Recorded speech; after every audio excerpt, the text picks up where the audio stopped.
In the grand theater of human ambition, every volition has a hidden spring. He who finds the thumbscrew of another man's will rules his destiny. Let that truth settle into the profound, abyssal blackness before us. You see, we are not born entirely free. We are stepping into the shadows cast by the 17th century master strategist Baltasar Gracian to reveal his brutal, mystical architecture of psychological manipulation. Watch closely as the hidden mechanisms of human nature are laid completely bare.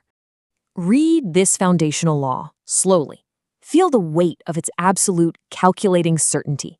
To navigate the treacherous courts of power, or frankly just the complex realities of your everyday existence, you have to stop looking at the mere facade of the people around you.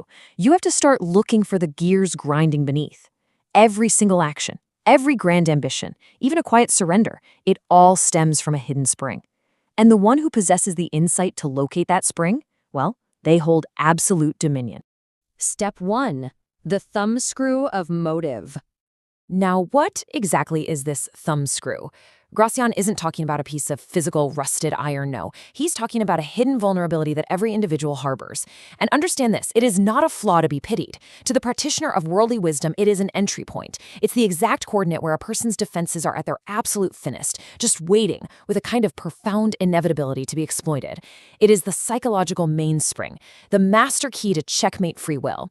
Once you hold this key, the heavy iron mechanisms of their mind just unlock at your command. So, what powers this mainspring? The dark truth is that at their core, all men are idolaters. We all kneel at the altar of one of three primary motors: fame, self-interest, or pleasure. Let's break them down with calculated precision. Some worship fame. They are entirely driven by the intoxicating breath of the mob, just desperate for applause and a legacy. Others, they bow strictly to self-interest, the cold, calculating accumulation of advantage and security. And most, as Gracian notes, are idolaters of pleasure, slaves to their most base, transient impulses. Knowing exactly which idol a man worships, well, that's the very beginning of his subjugation.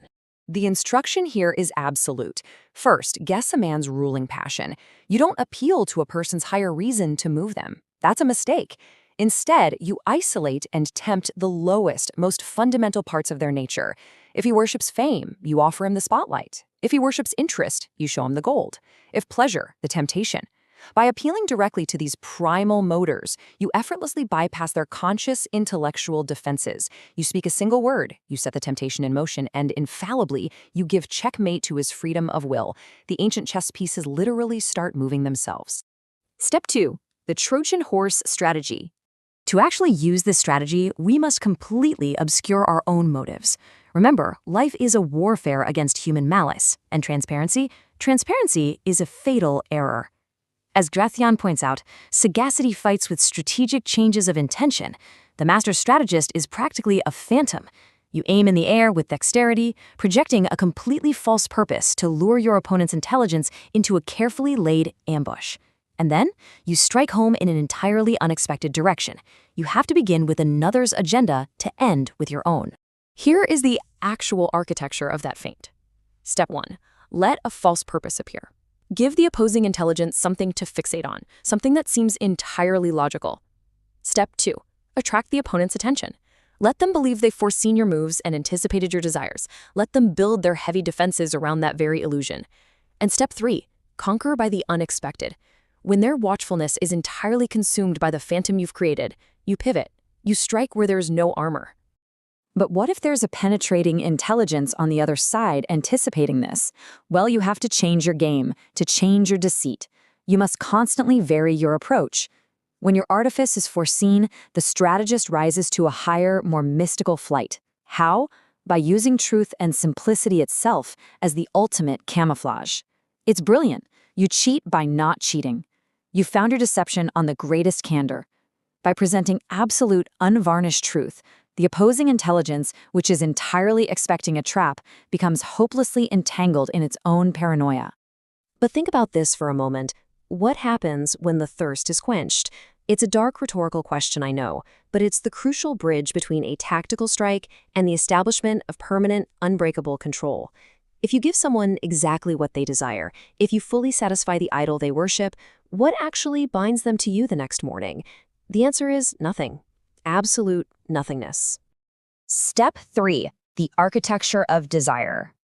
This brings us to the final mystical realm, where the unfulfilled wants and aching dependencies of others are carefully forged into your own ladder to power.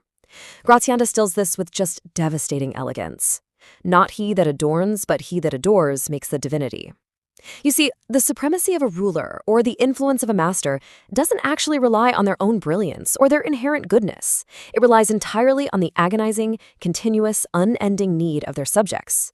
A truly wise strategist would always rather see men needing him than thanking him. Adoration is born of necessity.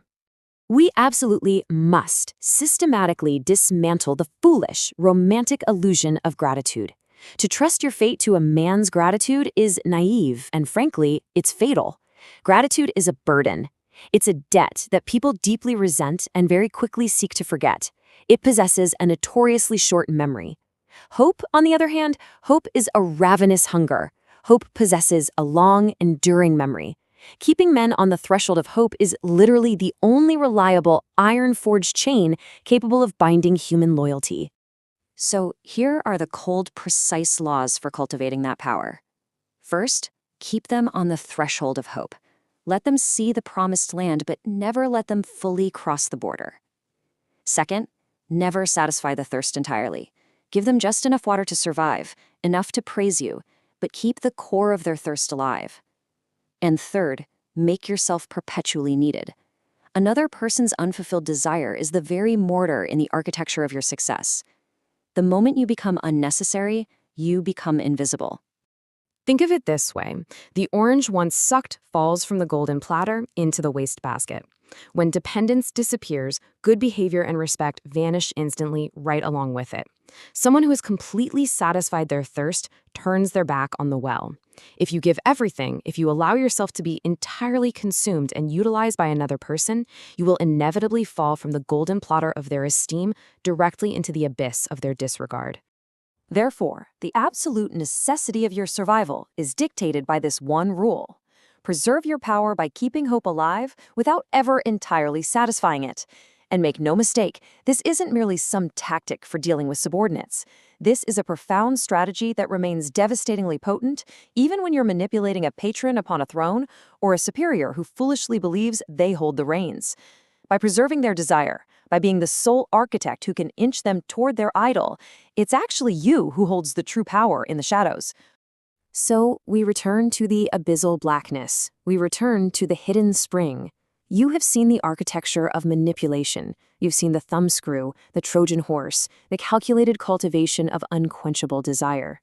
Now, I want you to look inward. If every volition has a hidden spring, who currently holds the key to yours?